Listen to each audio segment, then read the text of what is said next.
पे गए थे और वो बात साबित होती है principal conservator of forest Sunil Bakshi, additional principal chief conservator of forest Sunil Bakshi के हलफनामे से, जिस हलफनामे में वो कहते हैं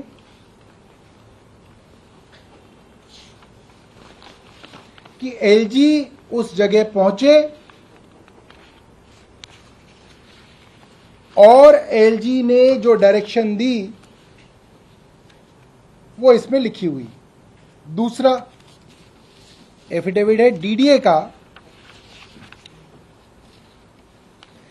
डीडीए के member engineering mister Ashok Kumar Gupta ने भी अपने एफिडेविट में लिखा है, ये सुप्रीम कोर्ट के अंदर दिया हुआ एफिडेविट है, on 3rd February 2024 honourable LG after completing the visit to Central Armed Police Force Institute of Medical Science had a stopover on CAP FIMS road where he reviewed the progress of road construction work, emphasizing on the expeditious execution of the said work. LG साहब ये बात आज तक छिपा रहे थे कि वो इस लोकेशन पे गए। वो बाकायदा उस सड़क पे रुके जिस सड़क को चौड़ा करने के लिए सैकड़ों पेड़ों को काटा जाना था और उन्होंने डायरेक्शन दी कि इस सड़क को तुरंत चौड़ा किया जाए। अब इनका एफिडेविट आगे क्या कहता है आप सुनिएगा, बड़ी मजेदार बात है। सुप्रीम कोर्ट ने यह कहा कि यह बात तो तय है कि डीडीए ने ये पेड़ कटवाए और डीडीए के ठेकेदार ने ये पेड़ काटे। अब सुप्रीम कोर्ट ने जो सवाल पूछा वो बड़ा मजेदार सवाल था और वो मजाक उड़ाता है दिल्ली की अफसरशाही का, डीडीए की अफसरशाही का और एलजी साहब के कार्यालय का मजाक उड़ाता है। वो जो प्रश्न पूछा है वो प्रश्न ये है कि जब एलजी तमाम बड़े अफसरों के साथ, जिसके अंदर चीफ सेक्रेटरी खुद मौजूद हैं, पीडब्ल्यूडी सेक्रेटरी मौजूद हैं, डिविजनल कमिश्नर मौजूद हैं, environment principal secretary AK Singh मौजूद हैं, additional principal chief conservator of forest मौजूद हैं, डीडीए के इंजीनियरिंग मेंबर मौजूद हैं, क्या किसी ने एलजी साहब को बताया कि पेड़ काटने के लिए 2 तरीके की अलग अलग परमिशन की जरूरत है, एक ट्री ऑफिसर की और दूसरी सुप्रीम कोर्ट की? क्या ये किसी ने एलजी साहब को बताया? मेरा सवाल ये है, आज विनय सक्सेना जी को 2 साल से ज्यादा हो गए दिल्ली में, छोटी छोटी बातों पे वो 10-10 पन्ने की चिट्ठी लिखते हैं सीएम साहब को। क्या विनय सक्सेना जी को ये अभी तक मालूम ही नहीं है? वो इतने भोले हैं, उन्हें यही नहीं मालूम कि पेड़ काटने के लिए ट्री ऑफिसर की परमिशन चाहिए होती है। उन्हें यह मालूम ही नहीं है कि जंगल के अंदर अगर पेड़ काटोगे तो सुप्रीम कोर्ट की परमिशन चाहिए होती है। ये कैसे हो सकता है? और ये कैसा मजाक उड़ाने वाला प्रश्न है जो सुप्रीम कोर्ट ने दिल्ली की अफसरशाही से पूछा कि क्या किसी ने एलजी साहब को बताया? मेरे को लगता है सवाल तो ये होना चाहिए कि ये कैसे एलजी साहब है, इन्हें अब तक ये पता ही नहीं है। ये तो दिल्ली के बच्चे बच्चे को पता है। एक छोटी सी अनऑथराइज कॉलोनी के अंदर कोई आरडब्ल्यू का सेक्रेटरी भी होगा तो उसको पता है पेड़ काटने के लिए आपको ट्री ऑफिसर की परमिशन चाहिए। दिल्ली पुलिस के कांस्टेबल को पता है पेड़ काटने के लिए ट्री ऑफिसर की परमिशन चाहिए। हॉर्टिकल्चर एमसीडी के माली को पता है, माली को 8वीं क्लास माली को पता है दिल्ली में एमसीडी के कि पेड़ को काटने के लिए ट्री ऑफिसर की परमिशन चाहिए। एलजी साहब को किसी ने बताया या नहीं बताया? मुझे लगता है एलजी साहब को प्रेस कॉन्फ्रेंस करके बताना चाहिए दिल्ली वालों को कि उन बेचारों को पता ही नहीं था अब तक कि पेड़ काटने के लिए परमिशन चाहिए होती है। और आप मजेदार बात सुनिए, दिल्ली के मुख्य सचिव ने जो एफिडेविट दिया है उसमें आगे पीछे तो कहानियां हैं, कोर्ट का जिक्र है, फलाना ठिकाना है, मात्र एक पैराग्राफ है जिसके अंदर उन्होंने कोर्ट ने जो पूछा उसके विषय में बताया। पैराग्राफ नंबर 3, 4 पैराग्राफ का एफिडेविट है चीफ सेक्रेटरी का, क्योंकि ज्यादा लिख नहीं सकते ना, ज्यादा लिखेंगे तो बात खुल जाएगी। ठेकेदार लंबा चौड़ा एफिडेविट दे रहा है, दिल्ली के मुख्य सचिव 4 पैराग्राफ का एफिडेविट दे रहे हैं, उसमें भी एक ही पैराग्राफ काम का है। और उसके अंदर वो कहते हैं, सुनिएगा, To the best of the knowledge of the undersigned, none of the officials present at the site brought to the notice of Honorable LG the orders passed by the Honorable Court and or the requirement of obtaining permission of tree officer. कमाल हो गया। LG साहब वहां पे दौरा ही इस चीज का कर रहे हैं कि पेड़ ना काटने की वजह से सड़क चौड़ी होने का काम डिले चल रहा है। यही काम है जिसकी वजह से डिले हो रहा है कि पेड़ नहीं काटे जा रहे। ये कह रहे हैं, दिल्ली के मुख्य सचिव ये बात कह रहे हैं और एलजी साहब भी ये बात कह रहे हैं। मुझे लगता है सवाल होना चाहिए उनके ऊपर कि एलजी साहब कह रहे हैं मुझे तो पता ही नहीं था कि परमिशन चाहिए, और मुख्य सचिव कह रहे हैं कि 1 दर्जन दिल्ली के आला अफसर जो उनके साथ थे उन्होंने भी एलजी साहब को नहीं बताया कि पेड़ काटने के लिए परमिशन चाहिए, इसलिए बिना परमिशन के ही पेड़ कट गए। ये तो कमाल हो गया दिल्ली के अंदर, राजधानी के अंदर। ऐसा कमाल आप सोच सकते हैं? ये बेवकूफ दिल्ली की जनता को बनाया जा रहा है, ये बेवकूफ सुप्रीम कोर्ट को बनाया जा रहा है दिल्ली के मुख्य सचिव द्वारा, दिल्ली के एलजी द्वारा। मैं एलजी साहब से ये दरख्वास्त करूंगा, एलजी साहब प्रेस कॉन्फ्रेंस कीजिए, प्रेस कॉन्फ्रेंस कीजिए और दिल्ली की जनता को जवाब दीजिए कि ये कैसे संभव है कि आपको ये जानकारी ही नहीं है कि पेड़ काटने के लिए ट्री ऑफिसर की परमिशन की जरूरत पड़ती है। इसका जवाब तो देना चाहिए। अब सवाल नंबर 2 ये है, एलजी ने कहा सड़क चौड़ी कर दो और फटाफट सड़क चौड़ी कर दी गई। सारे अफसरों को मालूम है कि पेड़ काटने के लिए परमिशन चाहिए होती है, उन्हें यह भी मालूम है कि परमिशन नहीं है, मगर फिर भी किसी अफसर की हिम्मत नहीं हुई, वो अफसर जो 6-6 पन्नों की नोट लिखते हैं मंत्रियों के खिलाफ, जो छोटी छोटी बातों को इशू बनाते हैं चुनी हुई सरकार के खिलाफ, उन अफसरों के अंदर इतनी सी रीढ़ की हड्डी नहीं थी। उन आला आईएएस अफसरों के पास रीढ़ की हड्डी नहीं थी कि वो अपने एलजी को बता दे कि साहब इसकी परमिशन नहीं है, बिना परमिशन के पेड़ नहीं काटे जा सकते। किसी अफसर ने नहीं बताया। इससे आप दिल्ली की ब्यूरोक्रेसी के बारे में समझ सकते हैं कि क्या हालत है उनकी एलजी के सामने, क्या डर है उनके सामने एलजी का, कैसे कांपते हैं वो एलजी से कि जहां दर्जनों की संख्या के अंदर senior most IAS officer Delhi के गए और एलजी एक डायरेक्शन दे रहे हैं जो कि इलीगल है। किसी अफसर के अंदर ये हिम्मत नहीं कि उस इलीगल डायरेक्शन के बारे में ये कह दे कि ये इलीगल डायरेक्शन है, आपके पास परमिशन नहीं है, आप बिना परमिशन के पेड़ नहीं काट सकते, और उनकी डायरेक्शन पे इलीगली पेड़ काटे गए। बहुत बड़ा सवाल है और ये सवाल मैं एलजी साहब के सामने रख रहा हूं। अब तो पता चल गया एलजी साहब को, अब तो पता चल गया ना, अब तो मैं ही कई बार प्रेस कॉन्फ्रेंस कर चुका। एलजी साहब ने अपना वकील खड़ा कर दिया सुप्रीम कोर्ट के अंदर। अब एलजी साहब को पता चल गया कि इलीगल काम हुआ है, बिना परमिशन के पेड़ काटे गए हैं।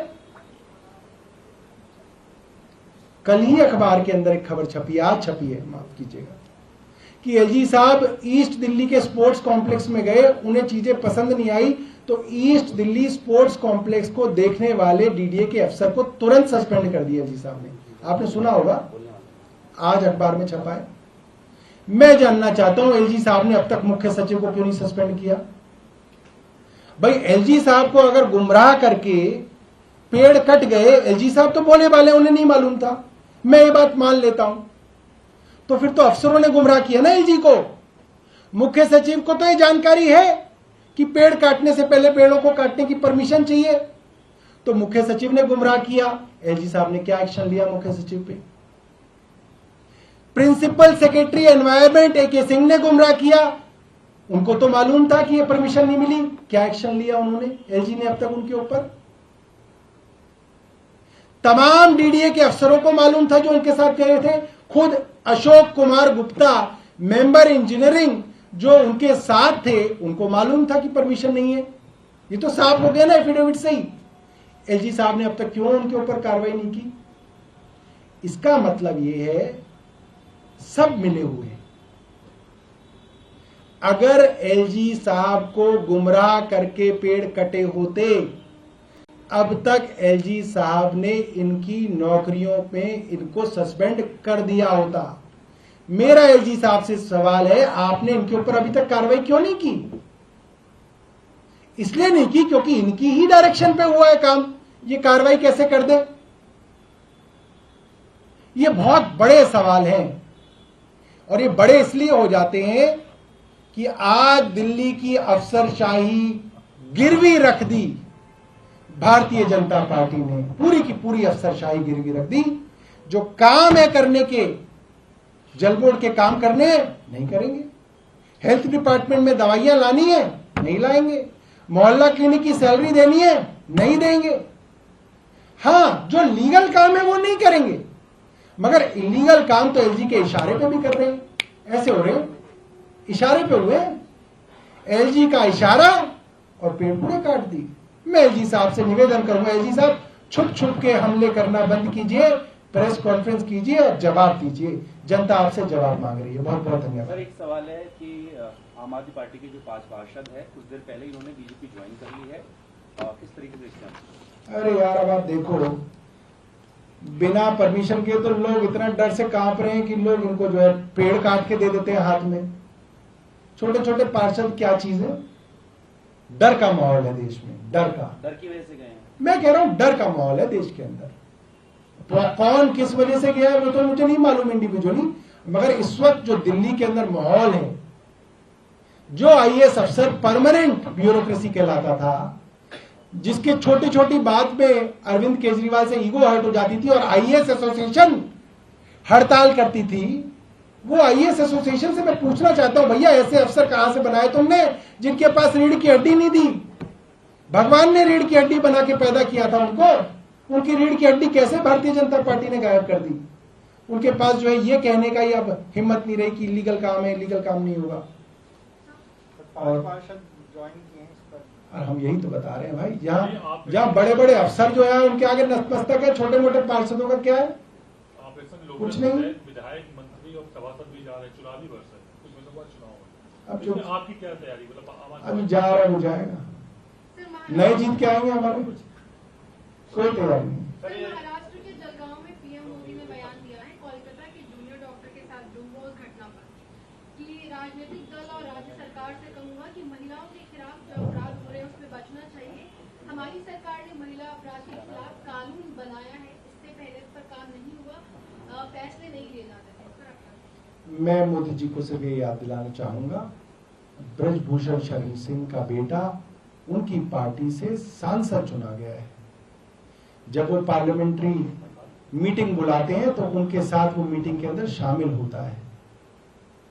उनकी पार्टी के लोगों ने कठुआ के बलात्कारियों के लिए तिरंगा यात्रा निकाली।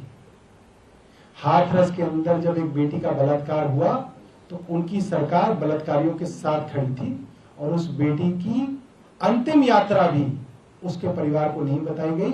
पेट्रोल डाल के चोरी छुपे उत्तर प्रदेश के अंदर उसकी लाश को जलाया गया।